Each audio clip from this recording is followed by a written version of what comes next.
Today, most girls go to schools and often study in a co-ed environment. Many of them pursue higher studies. They may have a desire to make some things for themselves and even work after studying. Today, we have a law that says girls have to be adults before they can legally get married. Also, they can marry anyone they like from any caste or community. Widows can remarry too. All women, like men, can vote and stand for elections. In earlier times, mostly children, especially girls, were married off at an early age. Both Hindu and Muslim men could marry more than once and have many wives. In some parts of the country, widows were praised if they chose to die besides their husbands in the burning funeral pyre. Women who died in this manner were called sati, which means virtuous women. Take a look at this picture. It is one of the many paintings of the sati painted by the European artist who had visited India during that period. The practice of sati was seen as one of the classic cases of barbarism of the East. In those days, most women had minimal rights to own property.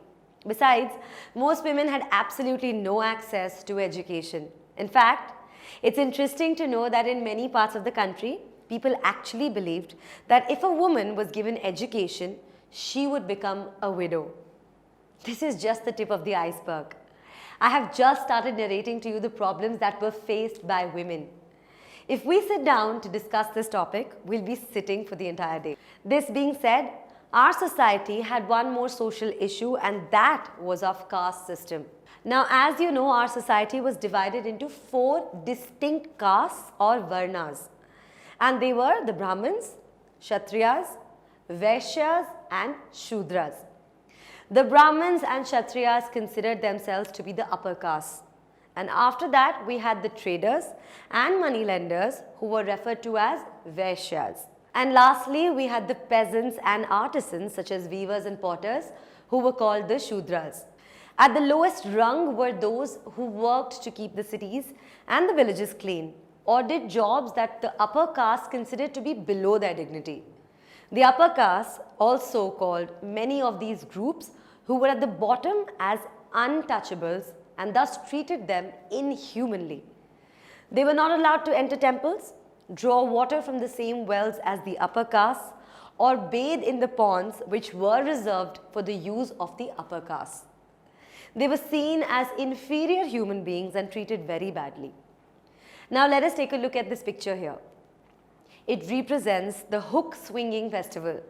Now this is an extremely peculiar festival where devotees had to undergo a form of suffering as a part of the ritual. In this ritual, hooks were pierced through the devotee's skin, after which they would have to swing themselves on a wheel. In the early 19th century, when the European officials began criticizing Indian customs and rituals as barbaric, this was one of the rituals that they were referring to. From the early 19th century, there were many debates and discussions about bringing a change in the social customs and practices. One major reason behind this was the development of a new form of communication.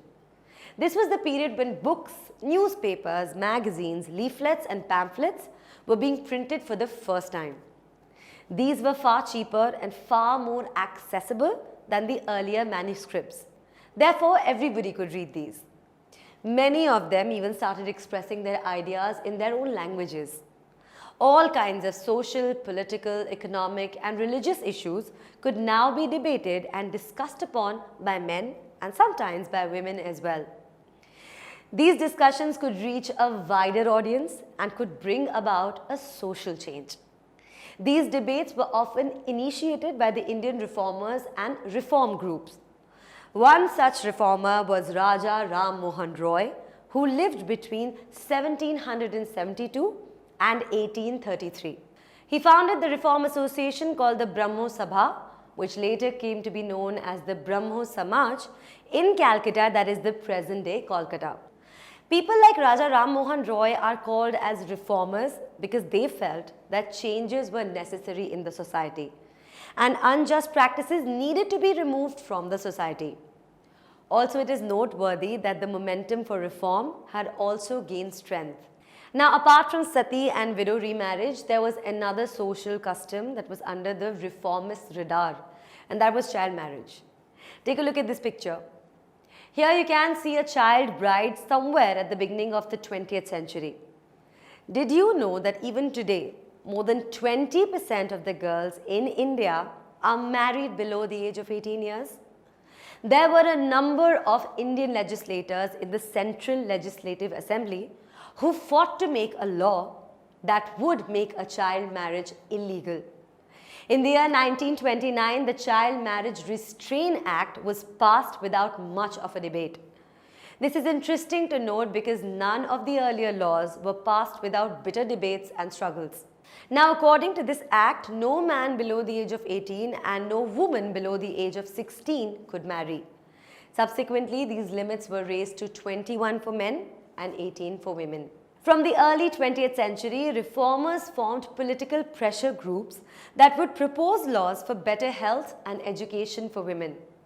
Some of them joined various kinds of nationalist and socialist movements from the 1920s.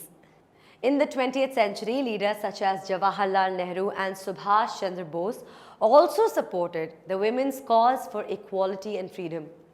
And nationalist leaders promised that both men and women would be given full right to vote after independence.